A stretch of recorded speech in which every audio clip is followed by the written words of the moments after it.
नमस्कार दर्शक बंधु मु दिव्य आज एक नुआ भिडियो मो चैनल को स्वागत जनाऊँ।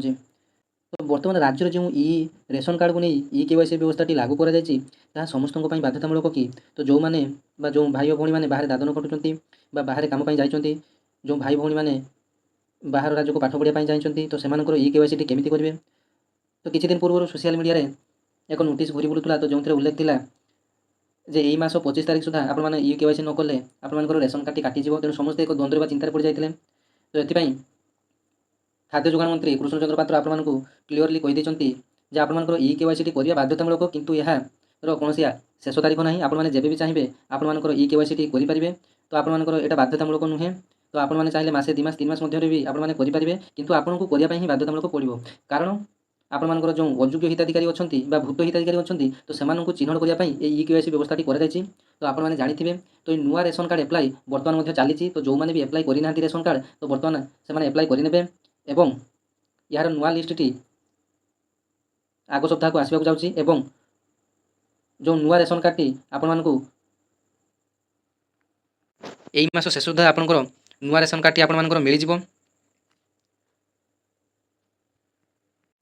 तो आपण माने जानिथिबे 90 लाख रु अधिक लोक एई रेशन कार्ड रे हमर उपकृत हेउचंती एवं ए वर्ष नुआ करी 9 लाख रु अधिक लोक आवेदन करिसंती।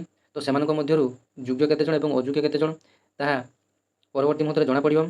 तो सेमानक मध्यरु चयन करा जाय आपण मानकर नुआ अपडेट लिस्ट जारी करा जिवो। तो आम राज्य में प्राय 85 लाख राशन कार्ड रही द्वारा 3,26 लाख हिताधिकारी उपकृत होती किंतु दीर्घ वर्ष धरी जांच हो अनेक क्षेत्र में मृत हिताधिकारी नाम खाउटी सामग्री उठूला फल हजार हजार क्विंटाल खाउटी सामग्री बाटमरण हो आसूला। तो ए रोक देवाई भूत हिताधिकारी चिन्हट करने ई केवाईसी व्यवस्था कराई। तेणु आपण निकटस्थ डीलर को पाखक जाई आधार कार्ड सहित सपरिवार तो आपण मैंने फिंगरप्रिंट दे आसबे। तो यहाँ आप समस्त बाध्यतामूलक। तो आपणकर जदि कहीं संपर्कीय पाखरे नहांती तो बाहर को दादन जाइछंती किंबा आपण मानकर पाठ पढ़िया जाइछंती तो आपण माने प्रथमे करिनियंतु तापर सी आसिले तांकर से परे कले मध्ये चलिबो। आपण माने निजर रेशन कार्ड केमती डाउनलोड करिवे बा नुआ लिस्ट केमती देखिवे तो आसंतु जानिबा। तो आपण माने गूगल किंबा क्रोम रे food supply and consumer welfare department Odisha आपण मारी क्लिक कर देबे। क्लिक कर दे साला परे एमिति एक पोर्टल टी आसीबो ऑफिशियल पोर्टल टी।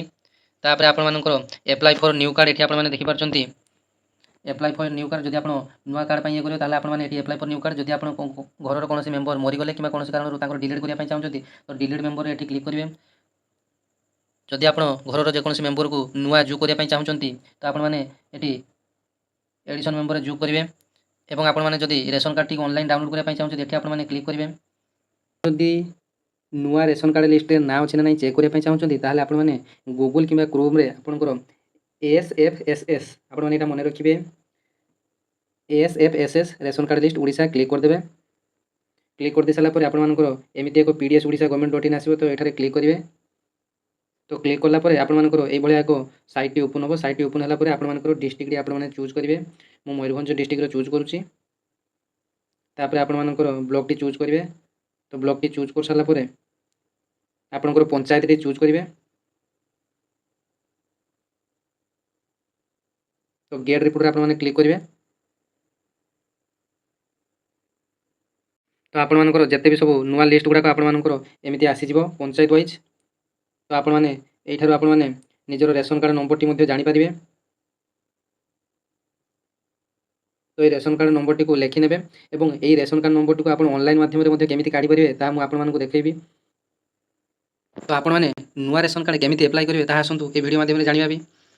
तो ये तले अच्छे देखो apply for new ration card under ASFSS। तो ये आपने सिंपली क्लिक करेंगे। तो क्लिक कलापर आपंकर ये सब एड्रेस फिलअप कर आपने डिस्ट्रिक्ट चूज करेंगे। तापर आपंकर ये ब्लॉक टी चूज करेंगे। तापर आपंकर GPT चूज करेंगे। चूज आपंकर ऑप्शन ये रोचे राइट साइड रे एटी जमी ब्लॉक को चूज करेंगे राइट साइड रे। तो आपने चूज करेंगे। तापर आप विलेज चूज करेंगे। ये सब किसी आपको ऑनलाइन ही शो करो किसी भी टाइपिंग आपको करने पड़ो ना। तापर एठारे आपको टाइपिंग करने पड़ो आपंकर प्लॉट नंबर टी देवाई पड़ो पिनकोड टी देवाई पड़ो। जदि आपंकर प्लॉट नंबर अच्छी तो आपने देते जदि आपने विलेज एरिया जब बसवास कर गाँ गहली ताने आपने प्लॉट नंबर देवे ना। तो आपने बेनिफिशियरी डिटेल्स देवे फुल आपने एठारे टिक चिन्ह सब देदेवे। तापर आपने फुल नेम टी लिखिए जेंडर टी सिलेक्ट करेंगे डेट ऑफ बर्थ टी देवे और relationship with Elder lady of the family आपंकर रेशन कार्ड टी आपंकर घर महिला नाम हेबो एवं जी आपंकर घर सबुठ बड़ महिला अर्थात आपने ଆପଣମାନଙ୍କ ମାଆଙ୍କ ନାଁରେ ପ୍ରାୟତଃ ରେସନ୍ କାର୍ଡ଼ଟି ହୁଏ।